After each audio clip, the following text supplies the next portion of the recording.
अस्सलामुअलैकुम। आज की वीडियो में मैं आपको बताने जा रहा हूँ दरख्वास्त लिखने में होने वाली गलतियाँ। ये वो गलतियाँ हैं जो बड़े बड़े लोग, अच्छे लोग कर जाते हैं। अब बड़े लोगों का कहने का मतलब ये नहीं है कि वो उर्दू के बहुत बड़े बहुत नामवर हस्तियाँ हों, ये कहने का मतलब नहीं। मतलब ऐसे भी लोग हैं जो अपने आप को कुछ बड़ा समझने लगते हैं, उन लोगों से भी ऐसी गलतियाँ हो जाती हैं। कौन कौन सी गलतियाँ हैं आज की वीडियो में मैं तफसील से बताने जा रहा हूँ। तो चलिए हम वीडियो शुरू करते हैं।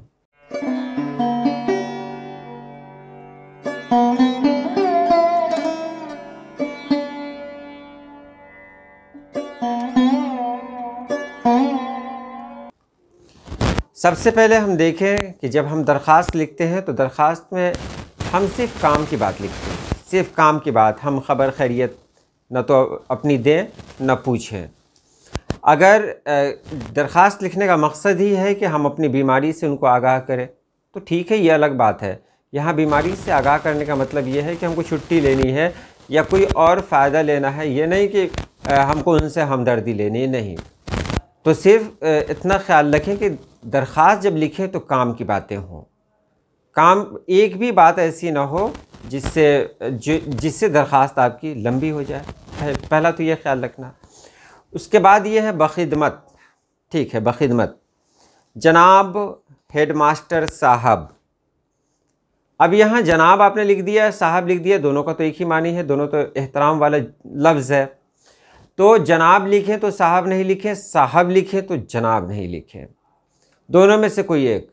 अब आप ही कहेंगे कि जनाब हेडमास्टर कहने में अच्छा नहीं लगता है, तो जनाब को मतलब हटा दें, हेडमास्टर साहब कह दें तो ये चलेगा। अब एक चीज़ और भी है, साहब की तानीस तो साहबा है, लेकिन जनाब की कोई तानीस नहीं है। इसलिए जनाब मुज़क्कर में भी इस्तेमाल होता है, मुअन्नस में भी इस्तेमाल होता है।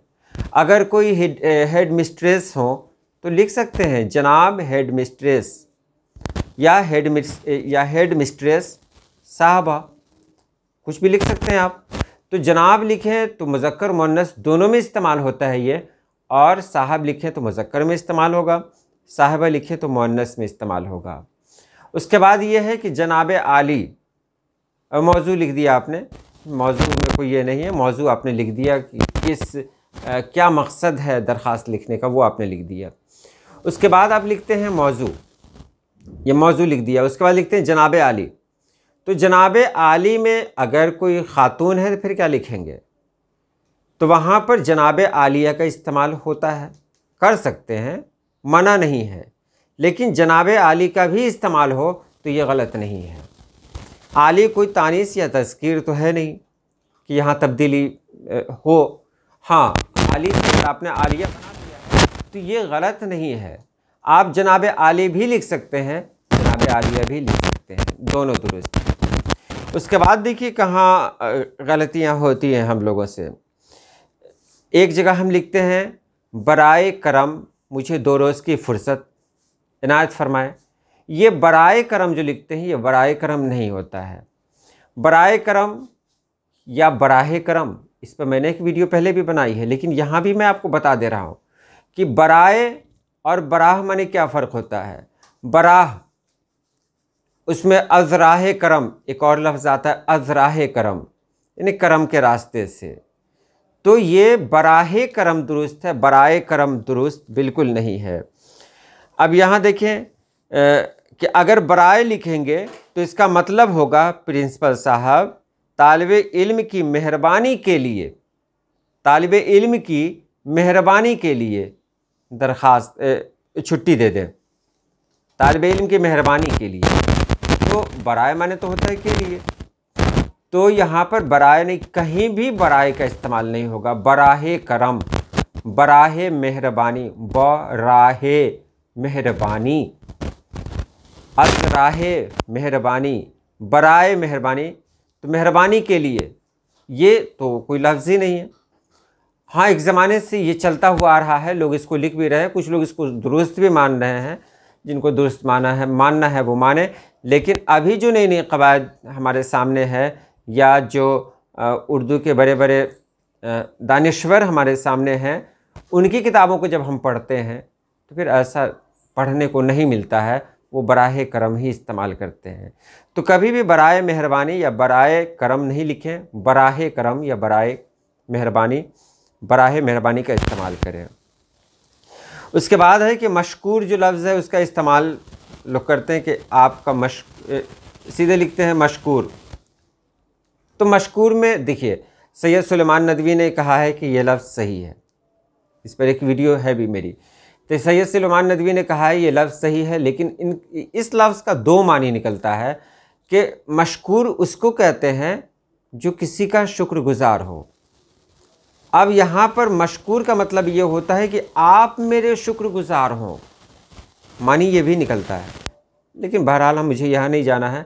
सीधे सीधे लिख दें आपका शुक्रगुज़ार, आपका फर्माबरदार अगर तालिब इल्म है तो।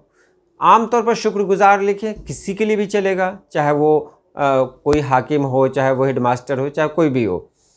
दरख्वास्त जब लिखी जाती है तो ये दरख्वास्त आम तौर पर ये किसी सरकारी या गैर सरकारी ऐसे इदारे के लिए होती है जिनसे हमको कोई ख़ास काम लेना होता है। जो कोई ओहदेदार होते हैं उनको दरख्वास्त लिखा जाता है, दरख्वास्त लिखी जाती है। तो ये ख़ास तौर पर ख़्याल रखें कि दरख्वास्त में बेकार की बातें ना हों।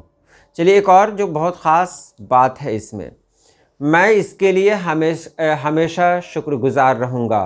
पहले के ज़माने में ये राइज था, लिखा जाता था, लेकिन अब इसे हटा दिया गया है, अब इसको भी लिखने की ज़रूरत नहीं है। सीधे सीधे लिखें कि आप मुझे 2 रोज़ की फ़ुर्सत इनायत फ़रमाएँ, आपकी इनायत फ़रमाएँ, हो गया। इसके लिए मैं हमेशा आपका शुक्रगुज़ार रहूँगा, पहले लिखा जाता था। ऐसी सी बातें अब नहीं लिखी जाती हैं, इसलिए इसका इस्तेमाल ना करें तो बेहतर है। अगर आपने कर लिया तो ये गलत नहीं है।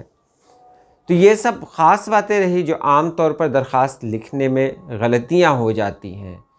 तो एक और चीज़ है कि आप मुझे 2 दिनों की छुट्टी इनायत फरमाएँ, ठीक है, या ज़हमत फरमाएँ। इन सब अल्फाज का इस्तेमाल ऐसा हो कि लगे कि आप उनके यानी वो जिनको आप दरख्वास्त लिख रहे हैं वो एक बड़ी शख्सियत हैं। इस बात का ख्याल रखना ज़रूरी है, कहीं से उनकी तहक़ीर यानी उनकी बेइज्जती यानी उनके रुतबे में कमी ना आए। बस यही दरख्वास्त का तरीक़ा होता है। तो चलिए आज के लिए इतना ही। अल्लाह पाक आप सभी लोगों को खुश रखे, आबाद रखे। अल्लाह हाफ़िज़।